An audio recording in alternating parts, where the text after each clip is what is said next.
Kali ini kita ketemu lagi.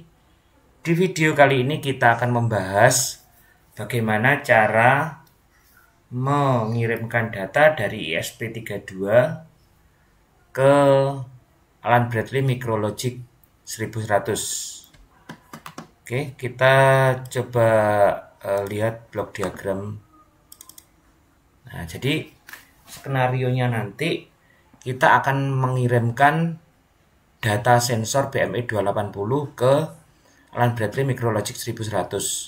Nah, nanti kita akan melewatkan data sensor ini dengan menggunakan protokol MQTT melalui broker HiveMQ MQTT broker.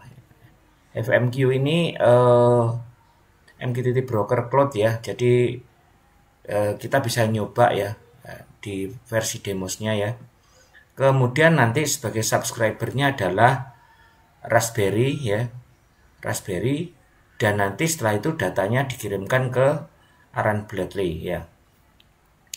Kemudian kita tahu bahwa Alan Bradley yang tipe ini ya, Micrologic 1100 ini dia support hanya pada protokol Ethernet/IP adalah sebagai protokolnya sendiri. Jadi dia tidak bisa support Modbus TCP atau protokol yang lain. Khusus untuk Alan Bradley yang Micrologic 1100 ini. Nah, untuk untuk mencari jalan supaya bisa menerima data dari perangkat yang lain, maka kita menggunakan program Python yang nantinya digunakan untuk mengirimkan data ke alamat memori Alan Bradley Micrologic 1100 gitu ya. Jadi skenarionya seperti itu. Jadi ESP32 dengan BME 280 mengirimkan ke MQTT broker, kemudian disubscribe oleh Raspberry dan mengirimkan dengan menggunakan protokol Ethernet IP ke Alan Bradley Micrologic 1100. Oke, langsung kita demokan ya. Kita buka dulu RS-Link-nya ya. RS-Link ini adalah program Alan Bradley yang digunakan untuk mengkoneksikan antara PLC hardware-nya dengan program PLC-nya, yaitu RS Logic 500. Nah, ini sudah terhubung ya. Jadi hardware Alan Bradley Micrologic 1100 ini pada IP 192.168.1.125 gitu ya. Kemudian kita buka ini RS Logic ini ya, RS Logic 500, dan kita buat programnya. Kita pilih dulu CPU-nya. Sebenarnya ada di video yang lain ya untuk mengawali ini ya, pemrograman Alan Bradley, tapi ini kita kita jelaskan sedikit ya. Kita pilih di Micrologic 1100 series B. Oke. Kemudian kita pilih di sini ya. Di sini controller communication ya. Jadi kita pilih tadi di controller properties, kemudian menu controller communication, kemudian kita pilih who active ini ya. Kemudian kita pilih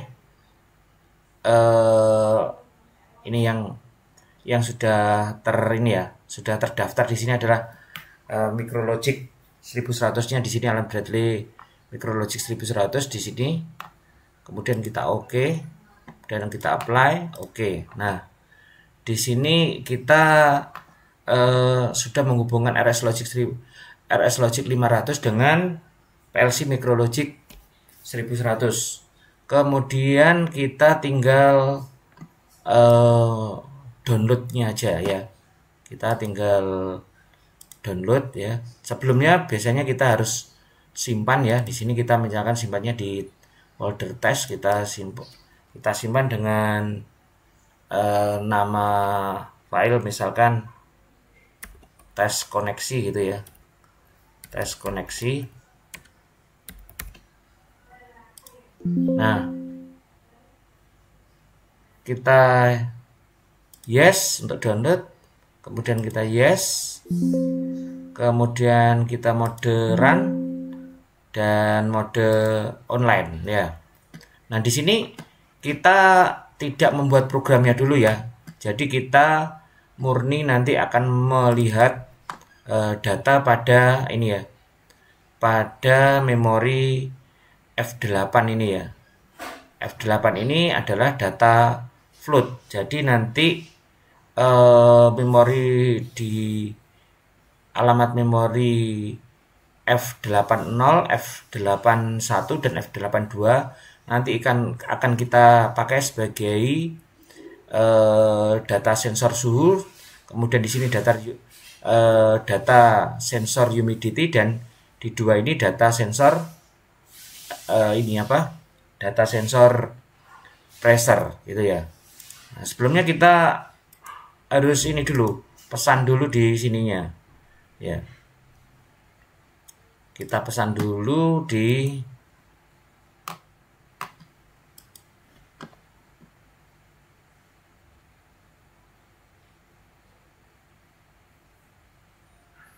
bentar, ini kita pesan dulu ini di mana ini, float ya, properties.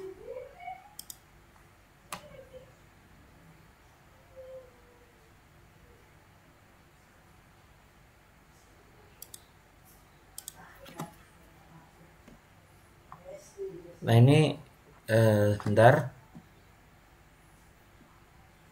Nah ini kita ini dulu ya, kita offline kan dulu ya. Kemudian di sini kita setting di di sini ya. Jadi kita nanti download lagi, setting lagi. Kita alokasikan 3 alamat ya. 3 alamat itu 3 elemen. Ini kita apply. Kita oke ya.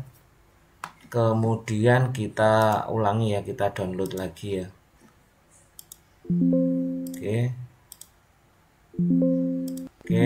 Oke. Nah ini sekarang sudah tersedia 3 alamat ya.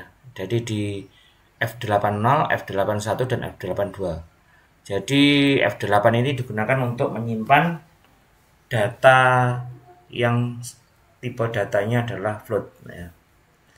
Kemudian selanjutnya kita buka ini ESP32-nya ya.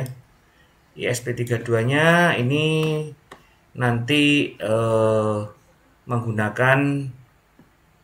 menggunakan protokol MQTT untuk mengirimkan data sensor BME 280. Ya, kemudian nanti server brokernya yaitu di MQTT min-dashboard.com ini ya. Kemudian nanti untuk topiknya yaitu di MQTT/sensor. Nah, gitu. Jadi nanti yang paling penting di sini adalah alamat brokernya, kemudian dan alamat topiknya gitu ya. Dan selanjutnya yang lain sama. Kemudian nanti di sini ESP32 membaca data sensor yaitu temperatur, humidity dan pressure. Kemudian formatnya data dibentuk dalam bentuk JSON ya.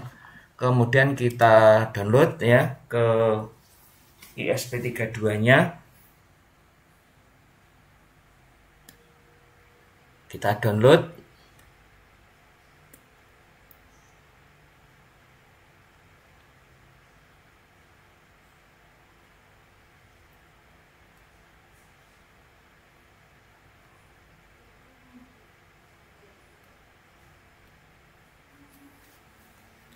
Program ini ya, program yang di Arduino ini ya, di ESP32-nya ini bisa teman-teman cari di video pada channel YouTube ini ya. Jadi sudah pernah dibahas mengenai MQTT Publisher dengan menggunakan ESP32. Jadi nanti bisa dicari di sini. Nanti bagiannya apa aja ya. Nah, ini mungkin nanti bisa di capture ya. Jadi di sini setiap 1 detik sekali ya. Setiap 1 detik sekali mengirimkan data ke broker. Nah, ini sebagai publisher. Oke. Ini masih kita download dulu.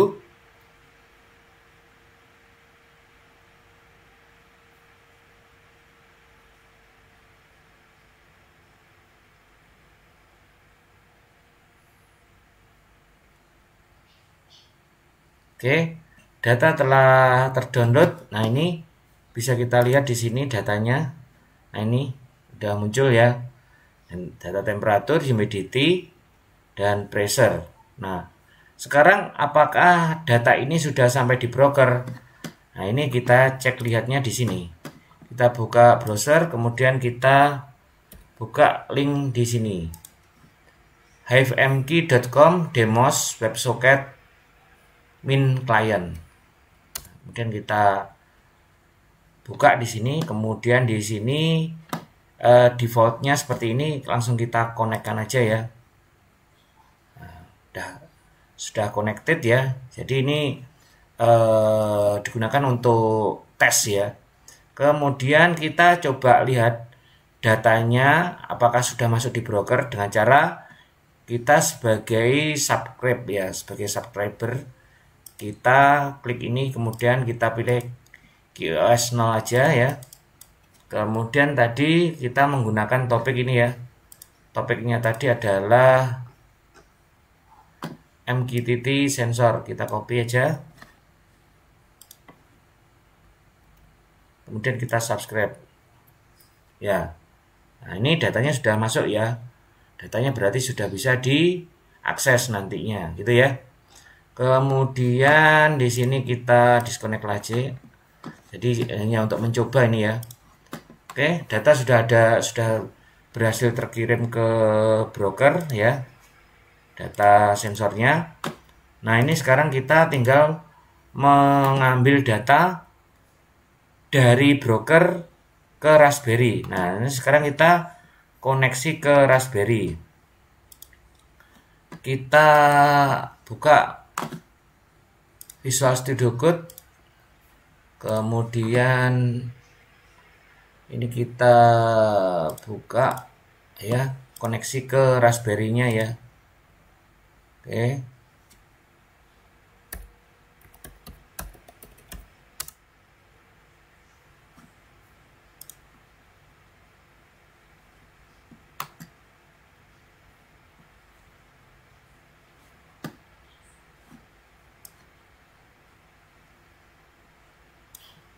Oke, kita buka folder ya.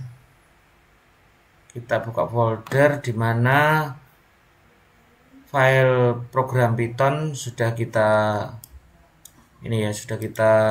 buat.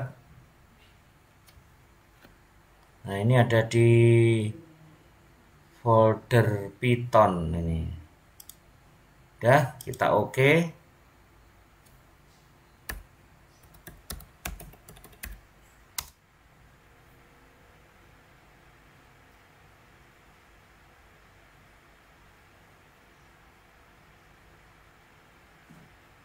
Ntar kita tunggu dulu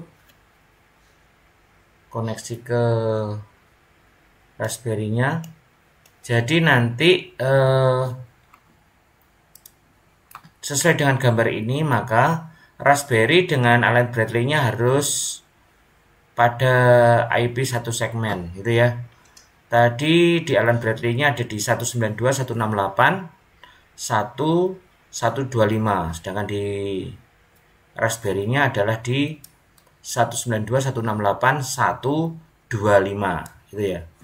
Oke, di sini kita sudah di program Python-nya. Jadi nanti ini menggunakan PAHO ya untuk MQTT-nya untuk mengambil datanya di broker di mqtt-dashboard.com.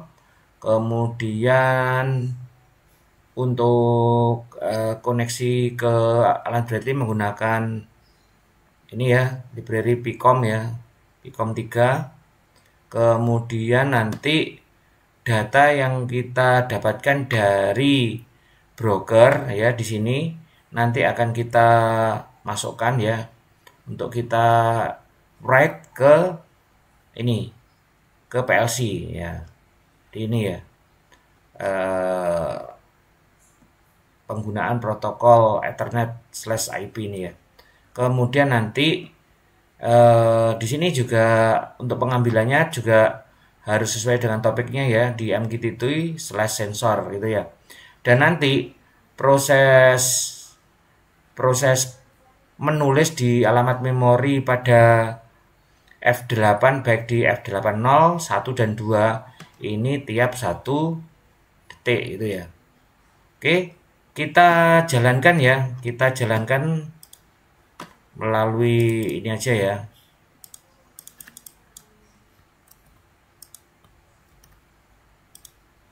Oke, kita melalui putih ya.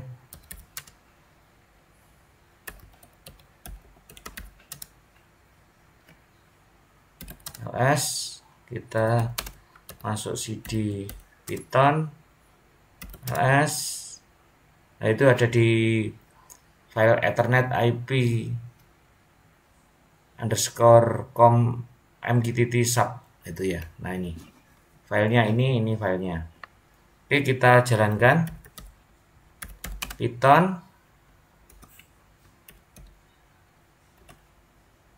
Ethernet. Nah, ini udah kita jalankan dulu apakah, nah ini sudah ya. Nah, ini data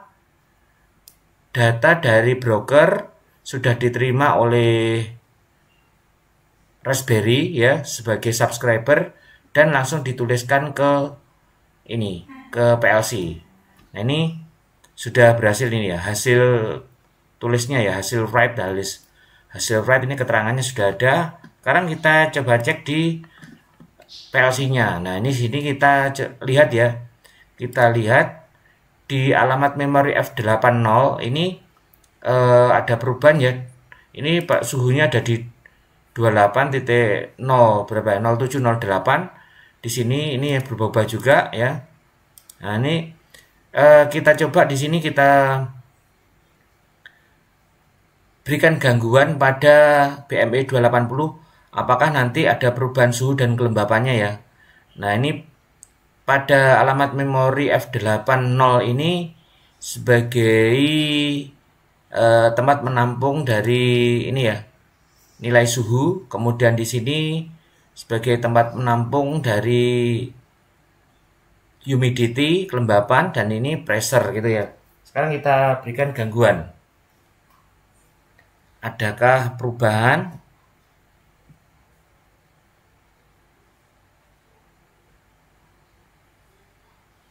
Bentar, banyak error.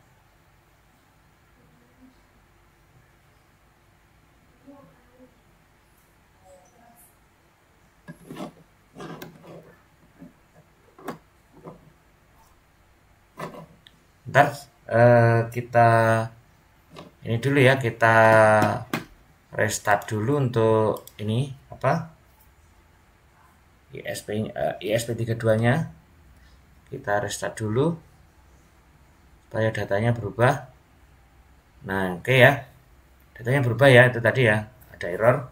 Nah, ini sekarang kita coba cek nanti di alamat memorinya ini, kita kasih gangguan lagi ya. Kita coba pegang. Nah, ini berubah ya. Tadi 29 sekarang 30, 31 ya. Ada perubahan di nilai humidity-nya juga ya. Nah, perubahan di suhunya 32,94 sekarang 33 dan terus menambah ya. Oke. Oke, kita telah berhasil ya mengirimkan data dari SP32. Oke, sampai suhu berapa ini? Oh, 34. Sudah 34 dan masih lanjut ini ya. Ini paling sudah ini ya. Udah, kita lepasin dulu. Apakah nanti bisa turun ya? Oke.